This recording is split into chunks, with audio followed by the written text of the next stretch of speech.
নমস্কার বন্ধুরা, সুপ্রিয়া রান্নাঘরে আবারও একটা নতুন পর্বে তোমাদের সকলকে স্বাগত। আজকে ভেন্ডি দিয়ে একদম নতুন ধরনের দুর্দান্ত স্বাদের একটা রেসিপি আমি তোমাদের সাথে শেয়ার করব।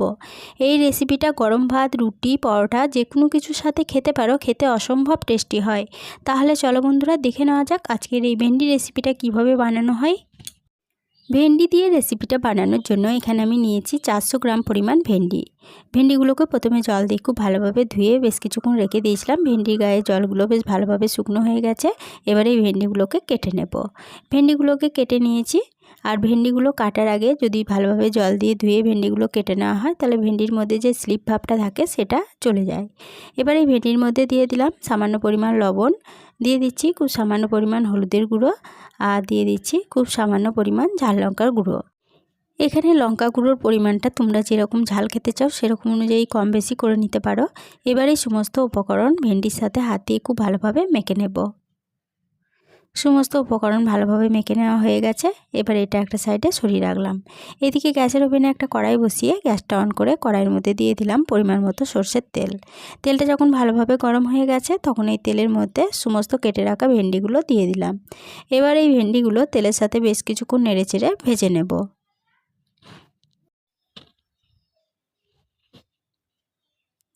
গ্যাসের সিমটা মিডিয়ামে রেখে ভেন্ডিগুলোকে নেড়েচেড়ে বেশ লাল লাল করে ভেজে নিয়েছি। ভেন্ডিগুলো ভালোভাবে ভাজা হয়ে গেছে।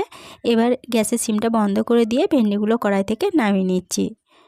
সমস্ত ভেন্ডিগুলো কড়াই থেকে নামিয়ে নিয়ে ওই ভেন্ডি ভাজার কড়াইয়েই আবার দিয়ে দিচ্ছি 4 চা চামচ সরষের তেল।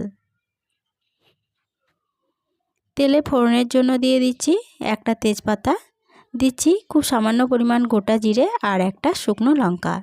এবার ফোড়নগুলোকে ভালোভাবে ভেজে নিচ্ছি। ফোড়নগুলোকে ভালোভাবে ভেজে নেওয়ার পর ফোড়ন থেকে যখন একটা সুন্দর গন্ধ বেরোতে শুরু করেছে তখন এর মধ্যে দিয়ে দিচ্ছি দুটো মিডিয়াম সাইজের পেঁয়াজ কুচি। পেঁয়াজগুলোকে আমি ডুমো ডুমো করে কুচি করে রেখে দিয়েছিলাম, পেঁয়াজ কুচিগুলো দিয়ে দিলাম। এবার এই তেলের সাথে পেঁয়াজ কুচিগুলোকে বেশ কিছুক্ষণ নেড়ে চেড়ে ভেজে নেব। পেঁয়াজ কুচিগুলোকে 1 মিনিট মতো তেলের সাথে নেড়েচেড়ে ভেজে নেওয়ার পরে এর মধ্যে দিয়ে দিচ্ছি দুটো মিডিয়াম সাইজের আলুগুলোকে আমি এইভাবে ডুমো ডুমো করে কেটে জল দিয়ে ধুয়ে রেখেছিলাম। আলুগুলো এর মধ্যে দিয়ে দিলাম। এবার এই পেঁয়াজ কুচির সাথে আলুগুলোকে একটু নেড়েচেড়ে ভেজে নিচ্ছি। আলুগুলো একটু নেড়েচেড়ে ভেজে নেওয়ার পরে এর মধ্যে একটা ঢাকা চাপা দিয়ে দিচ্ছি। ঢাকা চাপা দিয়ে আলুগুলোকে ভাজা হতে দেব। আলুগুলো ভাজা হতে থাক, ততক্ষণে একটা মশলা বানিয়ে নেব। তার জন্য একটা মিক্সিং জার নিয়েছি, আর জারের মধ্যে দিয়ে দিচ্ছি 1 টেবিল চামচ সাদা তিল, আর তিলের মধ্যে দিয়ে দিলাম সামান্য পরিমাণ লবণ আর 1 চা চামচ কাঁচা সরষের তেল। এবার সামান্য পরিমাণ জল দিয়ে মিক্সিং জারের ঢাকনাটা বন্ধ করে সমস্ত উপকরণ ভালোভাবে বেটে নিয়েছি। বেটে নেওয়া তিলটা একটা বাটির মধ্যে ঢেলে একটা সাইডে সরিয়ে রাখলাম। আরও একটা মশলা বানিয়ে নেব। তার জন্য একটা মিক্সিং জার নিয়েছি, আর জারের মধ্যে দিয়ে দিলাম 6 টুকরো আদা। এখানে 1 ইঞ্চি আদাকে আমি 6 টুকরো করে নিয়েছিলাম। দিয়ে দিলাম 7 কোয়া রসুন আর একটা মিডিয়াম সাইজের টমেটো। এবার দিয়ে দিচ্ছি দুটো কাঁচা লঙ্কা। ঝালটা তোমরা যেরকম খেতে চাও সেরকম অনুযায়ী কম বেশি করে নিতে পারো, অথবা কাঁচা লঙ্কার বদলে তোমরা শুকনো লঙ্কাও ব্যবহার করতে পারো। অল্প পরিমাণ জল দিয়ে মিক্সিং জারের ঢাকনাটা বন্ধ করে সমস্ত উপকরণ ভালোভাবে বেটে নিয়েছি। এটা একটা সাইডে সরিয়ে রাখলাম। এদিকে 3-4 মিনিট মতো আলুগুলোকে ঢাকা চাপা দিয়ে ভাজা হতে দিয়েছিলাম। 3 মিনিট পর ফিরে এসে আলুর ঢাকা চাপাটা খুলে নিলাম, আর মাঝে আমি দুবার ঢাকা চাপা খুলে আলুগুলোকে নেড়েচেড়ে দিয়েছিলাম, নাহলে কিন্তু আলু ও পেঁয়াজগুলো পুড়ে যেতে পারে। এরপরে যে টমেটো, কাঁচা লঙ্কা, আদা ও রসুনের পেস্টটা বানিয়ে রেখেছিলাম সেটা দিয়ে দিলাম। এবার গ্যাসের সিমটা মিডিয়ামে রেখে এই মশলাটাকে একটু ভালোভাবে কষিয়ে নিচ্ছি। গ্যাসের সিমটা মিডিয়ামে রেখে সমস্ত উপকরণ 4 মিনিট মতো কষিয়ে নিয়েছি। আদা রসুন থেকে যখন কাঁচা গন্ধটা চলে গেছে তখন গ্যাসের সিমটা একদম লোতে করে দিয়ে এর মধ্যে দিয়ে দিলাম 1/2 চা চামচ হলুদের গুঁড়ো, আর কালারের জন্য দিয়ে দিলাম 1/2 চা চামচ কাশ্মীরি লঙ্কা গুঁড়ো। এবার গ্যাসের সিমটা লো টু মিডিয়ামে রেখে মশলাটাকে আবারও একটু সময় ধরে ভালোভাবে কষিয়ে নেব।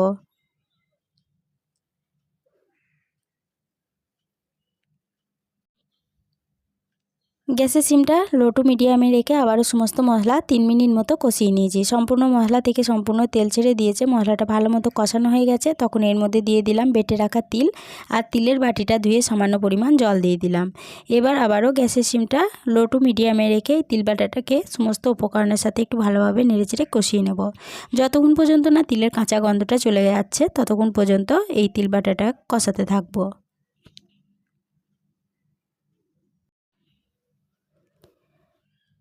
সমস্ত উপকরণের সাথে তিল বাটাটাকে আবারও 2 মিনিট মতো সময় ধরে কষিয়ে নিয়েছি।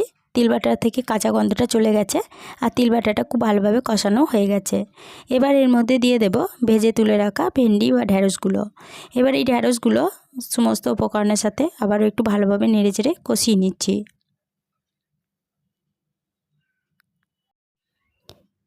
ভেন্ডিটাকে একটু ভালোভাবে নেড়েচেড়ে কষিয়ে নিয়ে এর মধ্যে দিয়ে দিচ্ছি পরিমাণ মতো জল।